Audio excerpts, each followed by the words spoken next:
I'd like to tell you about the strangest secret in the world. Some years ago, the late Nobel Prize-winning Dr. Albert Schweitzer was being interviewed in London, and a reporter asked him, "Doctor, what's wrong with men today?" And the great doctor was silent a moment, and then he said, "Men simply don't think." It's about this that I want to talk with you. We live today in a golden age. This is an era that man has looked forward to, dreamed of, and worked toward for thousands of years. But since it's here, we pretty well take it for granted. We in America are particularly fortunate to live in the richest land that ever existed on the face of the earth, a land of abundant opportunity for everyone. But do you know what happens? Well, let's take 100 men who start even at the age of 25. Do you have any idea what will happen to those men by the time they're 65? These 100 men who all start even at the age of 25 believe they're going to be successful. If you ask any one of these men if he wanted to be a success, he'd tell you he did. And you'd notice that he was eager toward life, that there was a certain sparkle to his eye, an erectness to his carriage, and life seemed like a pretty interesting adventure to him. But by the time they're 65, 1 will be rich. 4 will be financially independent. 5 will still be working.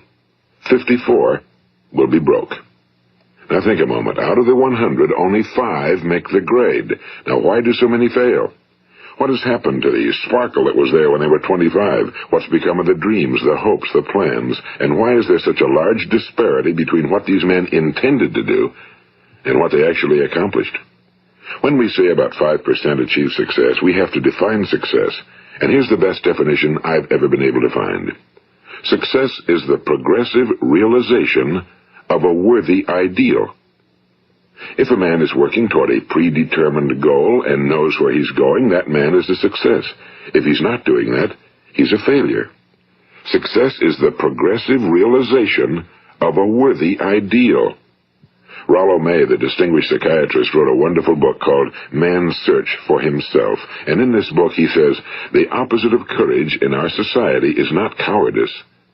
It is conformity.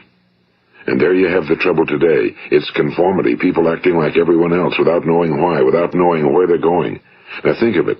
In America right now, there are over 18 million people 65 years of age and older. And most of them are broke. They're dependent on someone else for life's necessities. Now, we learn to read by the time we're 7. We learn to make a living by the time we're 25. Usually by that time, we're not only making a living, we're supporting a family. And yet by the time we're 65, we haven't learned how to become financially independent in the richest land that has ever been known. Why? We conform. And the trouble is that we're acting like the wrong percentage group, the 95 who don't succeed. Now, why do these people conform? Well, they really don't know. These people believe that their lives are shaped by circumstances, by things that happen to them, by exterior forces. They're outer-directed people. A survey was made one time that covered a lot of men, working men, and these men were asked, "Why do you work? Why do you get up in the morning?" 19 out of 20 had no idea. If you ask them, they'll say, well, everyone goes to work in the morning, and that's the reason they do it, because everyone else is doing it. Now let's get back to our definition of success. Who succeeds? The only person who succeeds is the person who is progressively realizing a worthy ideal. He's the person who says, I'm going to become this, and then begins to work toward that goal. I'll tell you who the successful people are. A success is the school teacher who's teaching school because that's what he or she wants to do. The success is the woman who's a wife and mother because she wanted to become a wife and mother and is doing a good job of it. The success is the man who runs the corner gas station because that was his dream. That's what he wanted to do. The success is the successful salesman who wants to become a top-notch salesman and grow and build with his organization. A success is anyone who is doing deliberately a predetermined job because that's what he decided to do deliberately. But only 1 out of 20 does that. That's why today there isn't really any competition unless we make it for ourselves. Instead of competing, all we have to do is create. You know, for 20 years, I looked for the key which would determine what would happen to a human being. Was there a key I wanted to know which would make the future a promise that we could foretell to a large extent? Was there a key that would guarantee a person's becoming successful if he only knew about it and knew how to use it? Well, there is such a key, and I've found it. Have you ever wondered why so many men work so hard and honestly without ever achieving anything in particular, and others don't seem to work hard and yet seem to get everything? They seem to have the magic touch. You've heard them say that about someone. Everything he touches turns to gold. And have you ever noticed that a man who becomes successful tends to continue to become successful? And on the other hand, have you noticed how a man who's a failure tends to continue to fail? Well, it's because of goals. Some of us have goals, some don't. People with goals succeed because they know where they're going. It's that simple. Think of a ship leaving a harbor, and think of it with the complete voyage mapped out and planned. The captain and crew know exactly where it's going and how long it'll take. It has a definite goal. Now, 9,999 times out of 10,000, it will get to where it started out to get. Now, let's take another ship, just like the first, only let's not put a crew on it or a captain at the helm. Let's give it no aiming point, no goal, no destination. We just start the engines and let it go. I think you'll agree with me that if it gets out of the harbor at all, it will either sink or wind up on some deserted beach, a derelict. It can't go anyplace because it has no destination and no guidance, and it's the same with a human being. Take the salesman, for example. There's no other person in the world today with the future of a good salesman. Selling is the world's highest paid profession, if we're good at it and if we know where we're going. Every company needs top-notch salesmen, and they reward those men. The sky's the limit for them. But how many can you find? Someone once said the human race is fixed, not to prevent the strong from winning, but to prevent the weak from losing. The American economy today can be likened to a convoy in time of war. The entire economy is slowed down to protect its weakest link, just as the convoy had to go at the speed that would permit its slowest vessel to remain in formation. That's why it's so easy to make a living today. It takes no particular brains or talent to make a living and support a family today. So we have a plateau of so-called security, if that's what a person's looking for. But we do have to decide how high above this plateau we want to aim. Now let's get back to the strangest secret in the world, the story that I wanted to tell you today. Why do men with goals succeed in life and men without them fail? Well, let me tell you something which, if you really understand it, will alter your life immediately. If you understand completely what I'm going to tell you from this moment on, your life will never be the same again. You will suddenly find that good luck just seems to be attracted to you. The things you want just seem to fall in line, and from now on you won't have the problems, the worries, the gnawing lump of anxiety that perhaps you've experienced before. Doubt, fear, well, they'll be things of the past. Here's the key to success and the key to failure. We become what we think about. Now let me say that again. We become what we think about. Throughout all history, the great wise men and teachers, philosophers and prophets have disagreed with one another on many different things. It's only on this one point that they are in complete and unanimous agreement. Listen to what Marcus Aurelius, the great Roman emperor, said. A man's life is what his thoughts make of it. Disraeli said this. Everything comes if a man will only wait. I've brought myself by long meditation to the conviction that a human being with a settled purpose must accomplish it, and that nothing can resist a will that will stake even existence for its fulfillment. Ralph Waldo Emerson said this, a man is what he thinks about all day long. William James said, the greatest discovery of my generation is that human beings can alter their lives by altering their attitudes of mind. And he also said, we need only in cold blood act as if the thing in question were real, and it will become infallibly real by growing into such a connection with our life that it will become real. It will become so knit with habit and emotion that our interest in it will be those which characterize belief. And he also said, if you only care enough for a result, you will almost certainly attain it. If you wish to be rich, you will be rich. If you wish to be learned, you will be learned. If you wish to be good, you will be good. Only you must then really wish these things and wish them exclusively, and not wish at the same time 100 other incompatible things just as strongly. In the Bible, you read in Mark 9:23, if thou canst believe, all things are possible to him that believeth. My old friend Dr. Norman Vincent Peale put it this way, this is one of the greatest laws in the universe. Fervently do I wish I had discovered it as a very young man. It dawned upon me much later in life, and I found it to be one of the greatest, if not my greatest discovery outside of my relationship to God. The great law, briefly and simply stated, is that if you think in negative terms, you will get negative results. If you think in positive terms, you will achieve positive results. That is the simple fact, he went on to say, which is at the basis of an astonishing law of prosperity and success. In 3 words, believe and succeed. William Shakespeare put it this way: our doubts are traitors and make us lose the good we oft might win by fearing to attempt. George Bernard Shaw said, people are always blaming their circumstances for what they are. I don't believe in circumstances. The people who get on in this world are the people who get up and look for the circumstances they want, and if they can't find them, make them. Well, it's pretty apparent, isn't it? And every person who discovered this for a while believed that he was the first one to work it out. We become what we think about. Now, it stands to reason that a person who's thinking about a concrete and worthwhile goal is going to reach it, because that's what he's thinking about, and we become what we think about. Conversely, the man who has no goal, who doesn't know where he's going, and whose thoughts must therefore be thoughts of confusion and anxiety and fear and worry, becomes what he thinks about.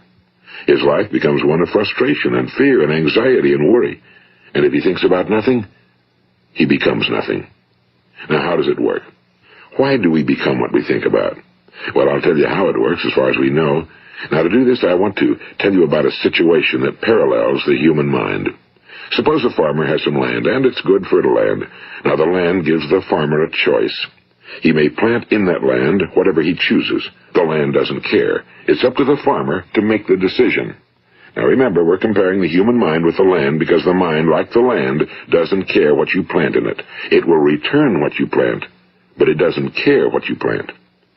Now, let's say that the farmer has 2 seeds in his hand. One is a seed of corn. The other is nightshade, a deadly poison. He digs 2 little holes in the earth, and he plants both seeds, one corn, the other nightshade. He covers up the holes, waters, and takes care of the land, and what will happen? Invariably, the land will return what's planted. As it's written in the Bible, as ye sow, so shall ye reap.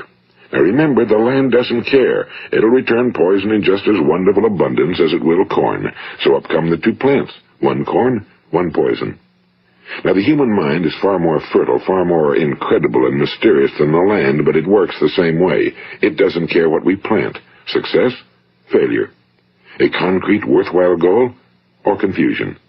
Misunderstanding, fear, anxiety, and so on. But what we plant, it must return to us. You see, the human mind is the last great unexplored continent on Earth. It contains riches beyond our wildest dreams. It will return anything we want to plant.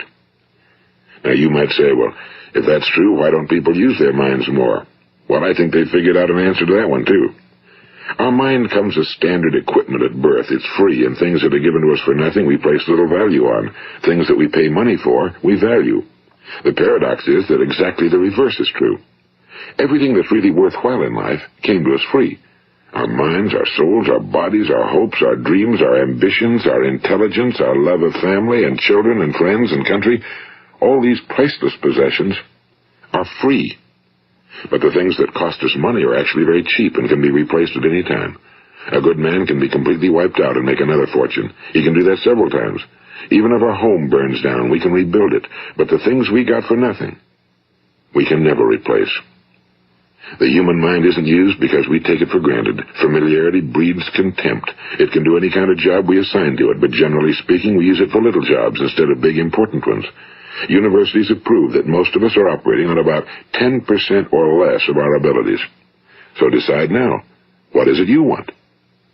Plant your goal in your mind. It's the most important decision you'll ever make in your entire life. What is it you want? Do you want to be an outstanding salesman? A better worker at your particular job? Do you want to go places in your company? In your community? Do you want to get rich? All you've got to do is plant that seed in your mind, care for it, work steadily toward your goal, and it will become a reality. It not only will, there's no way that it cannot. You see, that's a law, like the laws of Sir Isaac Newton, the laws of gravity. If you get on top of a building and jump off, you'll always go down. You'll never go up, and it's the same with all the other laws of nature. They always work. They're inflexible. Think about your goal in a relaxed, positive way. Picture yourself in your mind's eye as having already achieved this goal. See yourself doing the things you will be doing when you've reached your goal. Ours has been called the phenobarbital age, the age of ulcers and nervous breakdowns and tranquilizers, at a time when medical research has raised us to a new plateau of good health and longevity. Far too many of us worry ourselves into an early grave, trying to cope with things in our own little personal ways, without learning a few great laws that will take care of everything for us. These things we bring on ourselves through our habitual way of thinking. Every one of us is the sum total of his own thoughts. He is where he is because that's exactly where he really wants to be, whether he'll admit that or not. Each of us must live off the fruit of his thoughts in the future, because what you think today and tomorrow, next month and next year, will mold your life and determine your future. You're guided by your mind. I remember one time I was driving through eastern Arizona, and I saw one of those giant earth-moving machines roaring along the road at about 35 miles an hour with what looked like 30 tons of dirt in it. A tremendous, incredible machine, and there was a little man perched way up on top with the wheel in his hands guiding it. And as I drove along, I was struck by the similarity of that machine to the human mind. Just suppose you're sitting at the controls of such a vast source of energy. Are you going to sit back and fold your arms and let it run itself into a ditch? Or are you going to keep both hands firmly on the wheel and control and direct this power to a specific, worthwhile purpose? It's up to you. You're in the driver's seat. You see, the very law that gives us success is a two-edged sword. We must control our thinking. The same rule that can lead a man to a life of success, wealth, happiness, and all the things he ever dreamed of for himself and his family. That very same law can lead him into the gutter. It's all in how he uses it, for good or for bad. This is the strangest secret in the world. Now, why do I say it's strange, and why do I call it a secret? Actually, it isn't a secret at all. It was first promulgated by some of the earliest wise men, and it appears again and again throughout the Bible, but very few people have learned it, understand it. That's why it's strange, and why for some equally strange reason it virtually remains a secret. I believe that you could go out and walk down the main street of your town and ask one man after another what the secret of success is, and you probably wouldn't run into one man in a month who could tell you. Now, this information is enormously valuable to us if we really understand it and apply it. It's valuable to us not only for our own lives, but the lives of those around us, our families, employees, associates, and friends. Life should be an exciting adventure. It should never be a bore. A man should live fully, be alive. He should be glad to get out of bed in the morning. He should be doing a job he likes to do because he does it well. One time I heard Grove Patterson, the great late editor-in-chief of the Toledo Daily Blade, make a speech, and as he concluded his speech, he said something I've never forgotten. He said, "My years in the newspaper business have convinced me of several things. Among them, that people are basically good, and that we came from someplace, and we're going someplace. So we should make our time here an exciting adventure. The architect of the universe didn't build a stairway leading nowhere." And the greatest teacher of all, the carpenter from the plains of Galilee, gave us the secret time and time again. As ye believe, so shall it be done unto you. I've explained the strangest secret in the world and how it works. Now, on this side, I want to explain how you can prove to yourself the enormous returns possible in your own life by putting this secret to a practical test. I want you to make a test that will last 30 days. It isn't going to be easy, but if you'll give it a good try, it will completely change your life for the better. Now, back in the 17th century, Sir Isaac Newton, the English mathematician and natural philosopher, gave us some natural laws of physics which apply as much to human beings as they do to the movement of bodies in the universe. And one of these laws is that for every action, there is an equal and opposite reaction. Simply stated, as it applies to you and me, it means we can achieve nothing without paying the price. The results of your 30-day experiment will be in direct proportion to the effort you put forth. To be a doctor, you must pay the price of long years of difficult study. To be successful in selling, and remember that each of us succeeds to the extent of his ability to sell. Selling our families on our ideas, selling education in schools, selling our children on the advantages of living the good and honest life, selling our associates and employees on the importance of being exceptional people. To, of course, the profession of selling itself. But to be successful in selling our way to the good life, we must be willing to pay the price. Now, what is that price? Well, it's many things. First, it's understanding emotionally, as well as intellectually, that we literally become what we think about, that we must control our thoughts if we're to control our lives. It's understanding fully that as ye sow, so shall ye reap. Second, it's cutting away all fetters from the mind and permitting it to soar as it was divinely designed to do.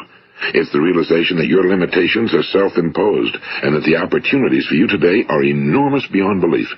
It's rising above narrow-minded pettiness and prejudice.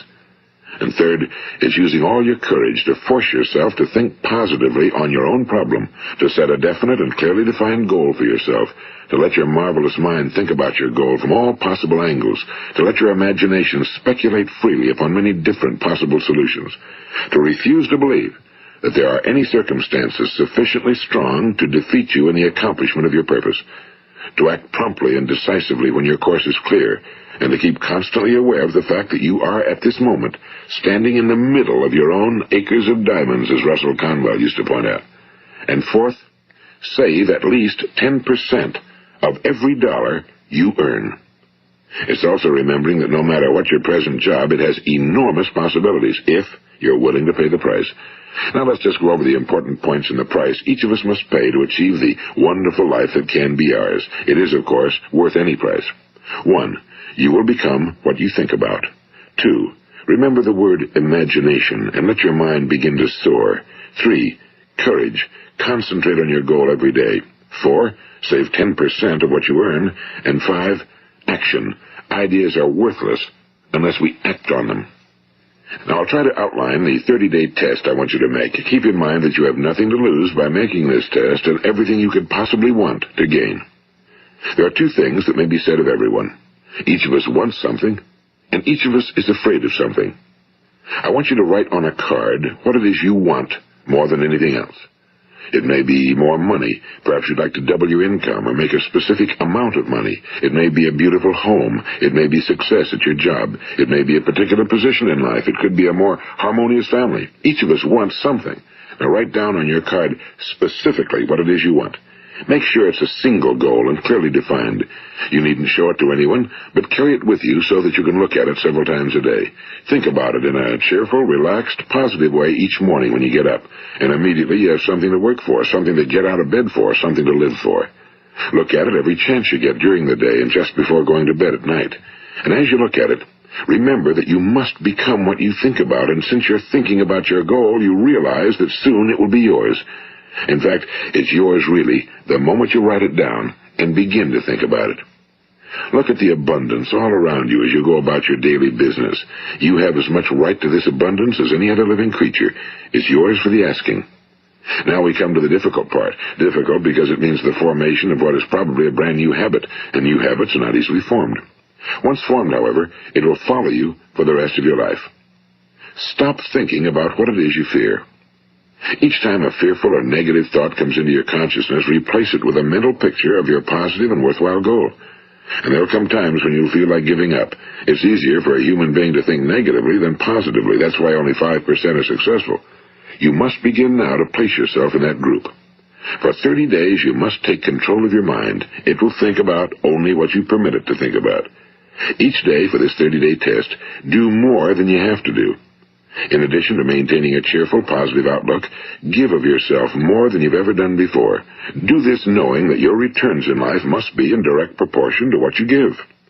The moment you decide on a goal to work toward, you're immediately a successful person. You are then in that rare and successful category of people who know where they're going. Out of every 100 people, you belong to the top 5. Don't concern yourself too much with how you're going to achieve your goal. Leave that completely to a power greater than yourself. All you have to do is know where you're going. The answers will come to you of their own accord and at the right time. Remember these words from the Sermon on the Mount, and remember them well.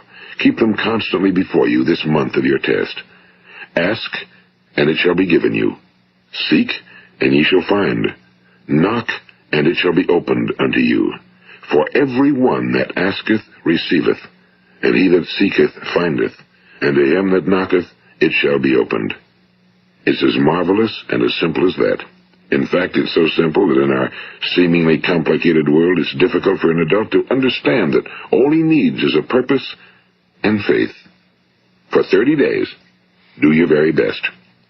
If you're a salesman, go at it as you've never done before, not in a hectic fashion, but with the calm, cheerful assurance that time well spent will give you the abundance in return you deserve and want. If you're a homemaker, devote your 30-day test to completely giving of yourself without thinking about receiving anything in return, and you'll be amazed at the difference it makes in your life. No matter what your job, do it as you've never done it before for 30 days. And if you've kept your goal before you every day, you'll wonder and marvel at this new life you've found. Dorothea Brand, the outstanding editor and writer, discovered it for herself and tells about it in her fine book, Wake Up and Live. Her entire philosophy is reduced to the words, act as though it were impossible to fail. She made her own test with sincerity and faith, and her entire life was changed to one of overwhelming success. Now, you make your test for 30 full days. Don't start your test until you've made up your mind to stick with it. You see, by being persistent, you're demonstrating faith. Persistence is simply another word for faith. If you didn't have faith, you'd never persist. If you should fail during your first 30 days, by that I mean suddenly find yourself overwhelmed by negative thoughts, you've got to start over again from that point and go 30 more days. Gradually, your new habit will form until you find yourself one of that wonderful minority to whom virtually nothing is impossible. And don't forget the card. It's vitally important as you begin this new way of living. On one side of the card, write your goal, whatever it may be. On the other side, write the words we've quoted from the Sermon on the Mount. Ask, and it shall be given you. Seek, and ye shall find. Knock, and it shall be opened unto you. Nothing great was ever accomplished without inspiration. See that during these crucial first 30 days, your own inspiration is kept at a peak. And above all, don't worry. Worry brings fear, and fear is crippling. The only thing that can cause you to worry during your test is trying to do it all yourself. Know that all you have to do is hold your goal before you. Everything else will take care of itself. Remember also to keep calm and cheerful. Don't let petty things annoy you and get you off course. Now, since making this test is difficult, some will say, why should I bother? Well, look at the alternative. No one wants to be a failure. No one really wants to be a mediocre individual. No one wants a life constantly filled with worry and fear and frustration. Therefore, remember that you must reap that which you sow. If you sow negative thoughts, your life will be filled with negative things. If you sow positive thoughts, your life will be cheerful, successful, and positive. Now, gradually, you will have a tendency to forget what you've heard on this recording. Play it often. Keep reminding yourself of what you must do to form this new habit. Gather your whole family around at regular intervals and listen to what's been said here. You know, most men will tell you that they want to make money without understanding the law. The only people who make money work in a mint. The rest of us must earn money. This is what causes those who keep looking for something for nothing or a free ride to fail in life. The only way to earn money is by providing people with services or products which are needed and useful. We exchange our time and our product or service for the other man's money. Therefore, the law is that our financial return will be in direct proportion to our service. Now, success is not the result of making money. Making money is the result of success, and success is in direct proportion to our service. Most people have this law backwards. They believe that you're successful if you earn a lot of money. The truth is that you can only earn money after you're successful. It's like the story of the man who sat in front of the stove and said to it, "Give me heat, and then I'll add the wood." How many men and women do you know, or do you suppose there are today, who take the same attitude toward life? There are millions. We've got to put the fuel in before we can expect heat. Likewise, we've got to be of service first before we can expect money. Don't concern yourself with the money. Be of service. Build, work, dream, create. Do this, and you'll find there's no limit to the prosperity and abundance that will come to you. Prosperity, you know, is founded upon a law of mutual exchange. Any person who contributes to prosperity must prosper in turn himself. Sometimes the return will not come from those you serve, but it must come to you from someplace, because that's the law. For every action, there is an equal and opposite reaction.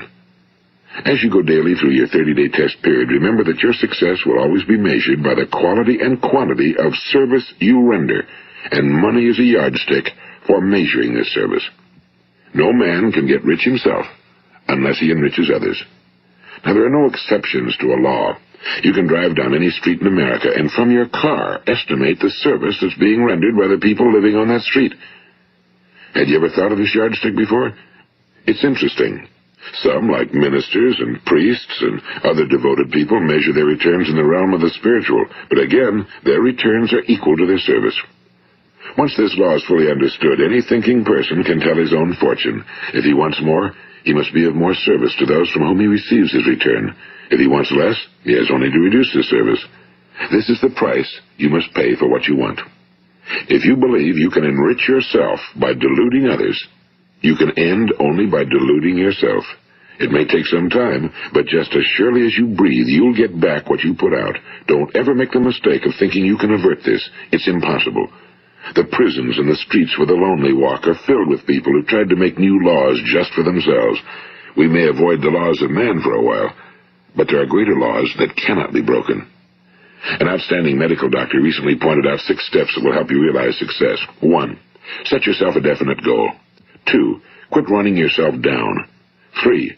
Stop thinking of all the reasons why you cannot be successful and instead think of all the reasons why you can. 4.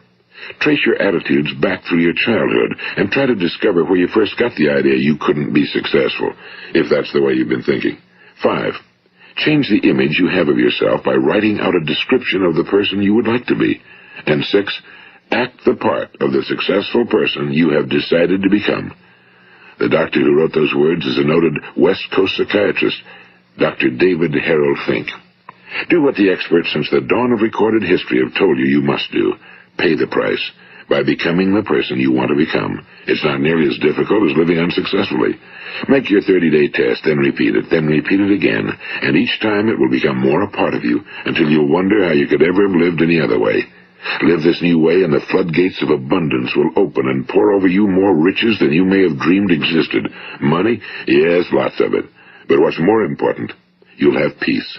You'll be in that wonderful minority who lead calm, cheerful, successful lives. Start today. You have nothing to lose, but you have a whole life to win. This is Earl Nightingale, and thank you.